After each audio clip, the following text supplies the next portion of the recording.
أعوذ بالله من الشيطان الرجيم بسم الله الرحمن الرحيم الحمد لله والصلاة والسلام على رسول الله وعلى آله وصحبه أجمعين أما بعد السلام عليكم ورحمة الله وبركاته. Chers frères et sœurs, une fois encore, bienvenue sur notre chaîne Mushrif Quran Academy. Je demande à Allah subhanahu wa ta'ala, celui qui nous a permis d'être vivants aujourd'hui et de pouvoir venir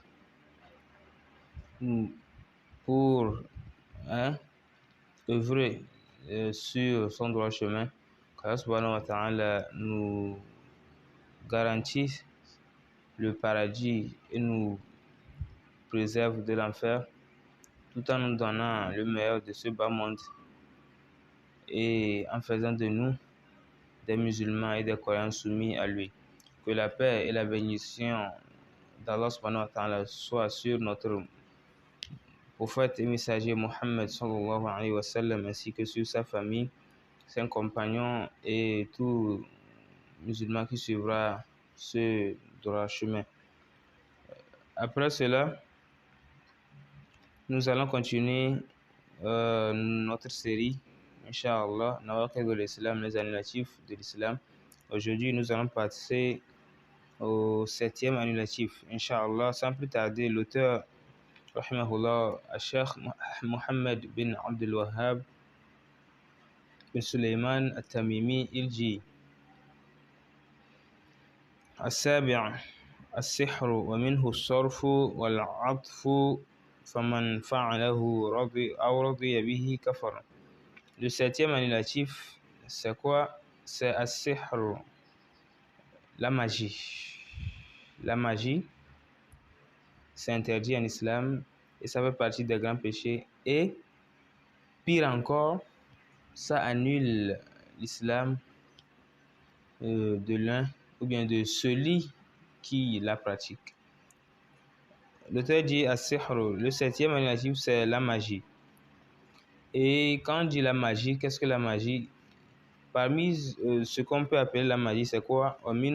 Parmi ça, as-sarf, c'est-à-dire changer quelque chose. Ou bien adoucir quelque chose, c'est-à-dire as-sarf, nous allons donner un exemple palpable.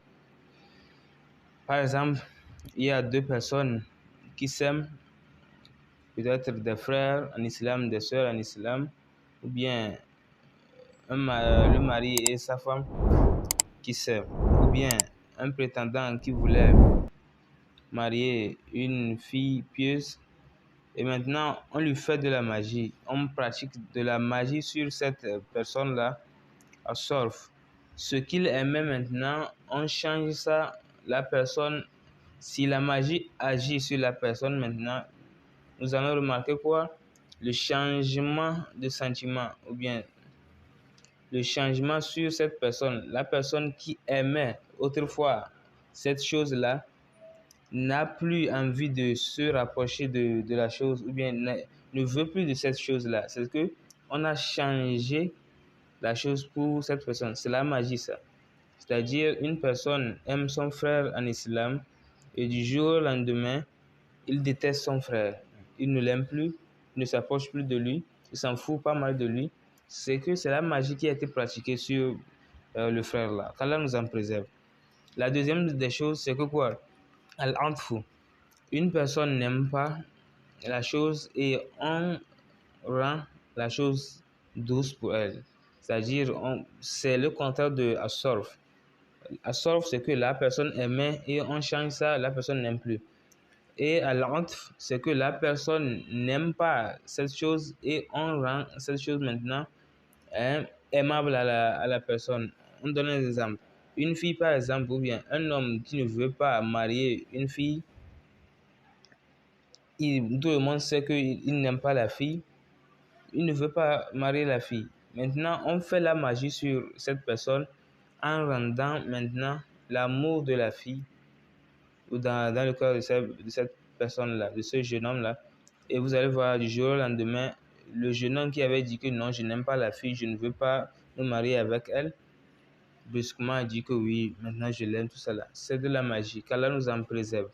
Vous voyez, c'est ce pourquoi la magie annule l'islam tout celui qui pratique la magie n'est plus musulman et la personne doit se repentir à Allah subhanahu wa ta'ala. C'est ce pourquoi l'auteur dit faman fa'alahu, tout celui qui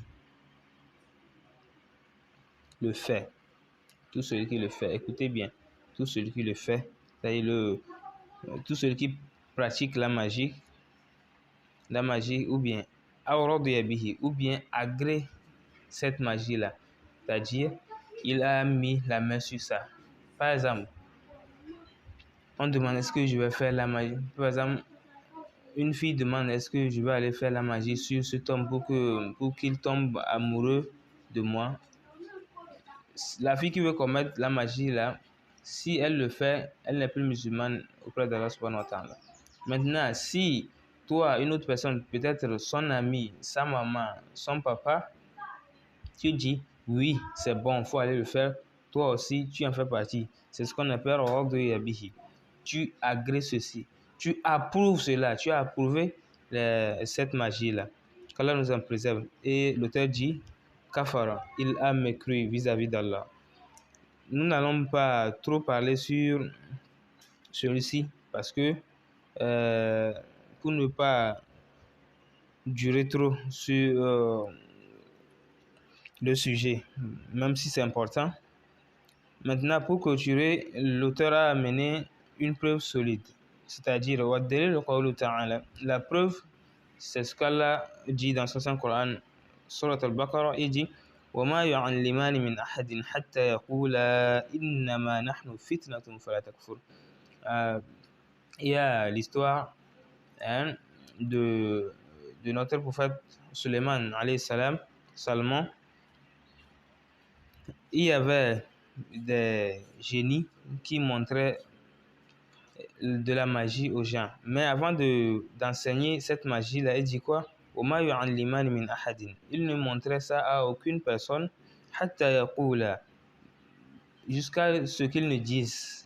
Avant d'enseigner cette magie à une quelconque personne, il dit à la personne nous sommes une tentation, nous sommes une fitna pour vous. Fala takfur, c'est-à-dire ne devenez pas mécréant vis-à-vis d'Allah.